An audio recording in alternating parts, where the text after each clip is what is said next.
Hi, I'm Eric, And I'm Heather. and we're pre-engaged. Welcome to another pre-engaged mailbag video. Well, it's our anniversary today, so we decided that instead of answering a question, we would share some insights we strongly believe that those who are dating should know. So first up, one of my pieces of advice is don't go from 0 to 60 in a few dates on the commitment speedometer. So this is huge. So one of the things I think that the church culture in America at large has gotten wrong is that two people go out together on a date, and then everyone else in the entire church sees them as a couple, and they're committed and they're bound together, and that's just so not healthy. So get to know each other for a while, because it's like going to see something and then being committed to it on first sight. It's just not healthy. So um, spend time to get to know each other, specifically in group settings would be perfect. But get to know each other, and don't feel like you have to be strongly committed to another person just because you shared a meal at Wendy's together. That's just crazy in my opinion.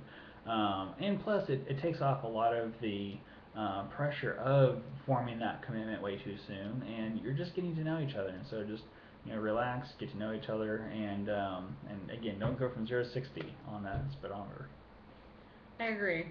I agree. Eric was very good about keeping the speedometer at a good 20 to 25 miles an hour for a good long time, and I think our relationship definitely benefited from it. Um, my first piece of advice would be maintain relationships while you're dating with your family and friends.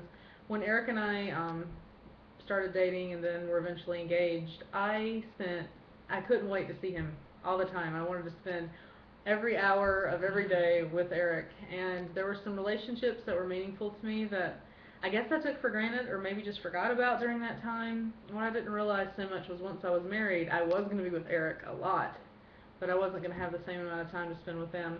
So while you're dating, don't feel like you have to spend every waking hour together. Make time for those special friends. Make time for family, because you are going to wish you did. Yeah, it's very true.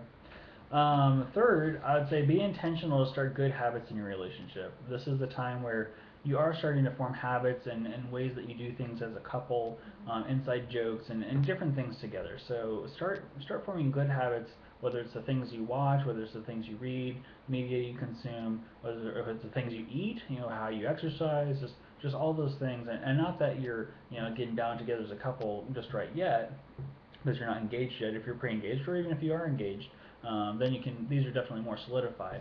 But create good habits together and be purposeful and intentional about those habits, because the first 90 days in a marriage will, for the rest of your life, will well, not the rest of your life, but for the rest of that year will be pretty much what is being set there in that first 90 days. And then your first year really determines like your first 7 years.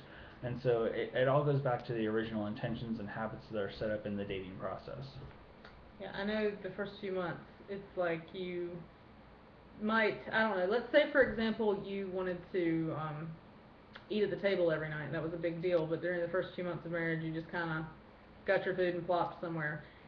It seems like it's going to be easy to just start eating at the table when you want to, but it's not. it's it's amazing how quickly a habit can form when you're not even looking. So just be very intentional with your habits in your relationship. Yep. And last but not least, I would say don't pretend to be somebody you're not in a relationship. True. You may not even realize you're doing it, so check yourself constantly. Be very in tune with who you are, what you like, what you don't like, and don't pretend to like something because you're afraid the person won't like you if you don't. If you hate NASCAR racing, don't pretend to love it, because it's not fair. What if he's a big NASCAR fan, you get married, and then he thinks he's got this kindred spirit, and suddenly you're like, I hate that. It's not worth it. It's going to be an exhausting life.